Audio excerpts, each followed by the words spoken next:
Hello everyone, কেমন আছো সবাই? আমি নিলয় আছি তোমাদের সঙ্গে এবং তোমরা দেখছো আমার ইউটিউব চ্যানেল নিলয় বালা অফিসিয়াল। আজ অক্টোবরের 3 তারিখ এবং হ্যাঁ, আমার বন্ধু হৃদয়ের জন্মদিন। তাই সেই উদ্দেশ্যে চলে এসেছি আগলঝাড়া বাজারে টুকটাক কিছু কেনাকাটা করার জন্য। আর এখন আর বেশি কথা না বাড়িয়ে সোজা চলে যাব কেক কেনার জন্য।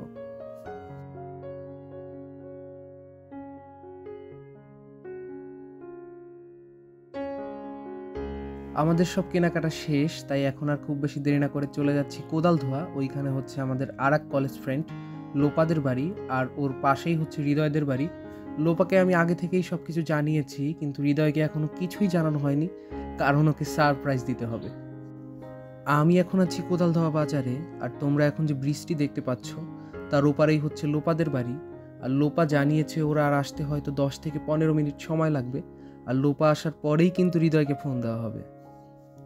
ভাই, যে মানুষকে সারপ্রাইজ দেওয়ার জন্য আমি এসেছিলাম সেই মানুষ নিজেই আমাকে সারপ্রাইজ করে দিয়েছে। আমি এখানে দাঁড়ানো ছিলাম আর হঠাৎ পিছনে ফিরে দেখি এই মানুষটা। তোমরা এখন আমার পাশে যে ব্যক্তিকে দেখতে পাচ্ছ ইনি হচ্ছে আমাদের আর এক বন্ধু লোপা, আর পিছনে রয়েছে বার্থডে বয় হৃদয়। আর আমরা এখন সোজা ভ্যানে করে চলে যাচ্ছি রামশীল। ওইখানে গিয়েই আমরা কেকটা কাটবো। আমরা এখন যে জায়গাটায় আছি এটা হচ্ছে রামশীল কলেজ এবং এইখানকার পরিবেশ সত্যিই অনেক সুন্দর। তাই আমাদের সিদ্ধান্ত হলো যে এইখানেই কেকটা কাটা হবে।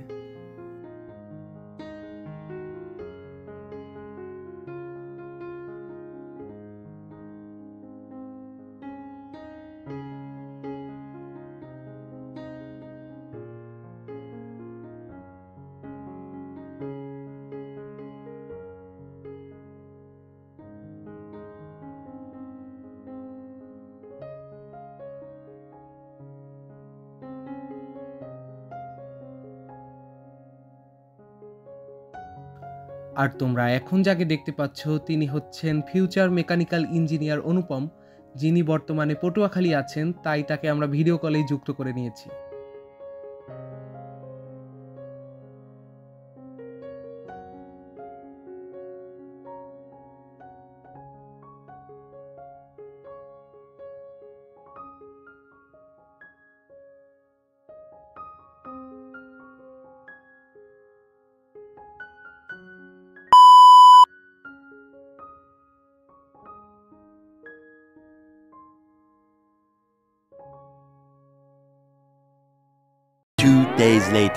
আজ অক্টোবরের 6 তারিখ, অর্থাৎ কোজাগরী লক্ষ্মী পূজা।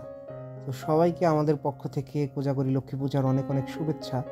আমি কিন্তু আবারও চলে এসেছি কোদালধোয়া। আজকে আমরা আরেকটা জায়গায় ঘুরতে যাব, and the main thing is Hriday আজকে আমাদের ট্রিট দেবে।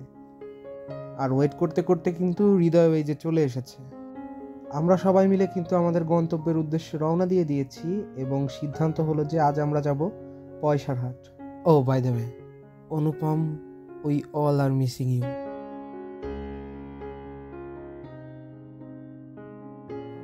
আমরা এখন এসেছি পয়সার হাটের লোকাল একটা হোটেলে আমাদের সেই অতি প্রিয় একটা খাবার নান গ্রিল খাওয়ার জন্য। খাওয়া দাওয়া শেষে আর ভিডিও করা হয়নি, আর ফেরার পথে মুষলধারে বৃষ্টিতে ভিজে আমরা তিনজন একেবারে একাকার হয়ে গিয়েছি। আর তাই আমিও দেরি না করে বাড়ির উদ্দেশ্যে রওনা দিয়ে দিয়েছি। আজকের ব্লগটি কিন্তু এই পর্যন্তই ছিল। তাই ব্লগটি যদি তোমাদের ভালো লেগে থাকে অবশ্যই একটি লাইক করে দিও, কমেন্টে তোমার মতামত জানিও, বন্ধুদের সাথে শেয়ার করে দিও ব্লগটি, এবং চ্যানেলটি সাবস্ক্রাইব করে পাশে বেল আইকনটি অবশ্যই প্রেস করে দিও।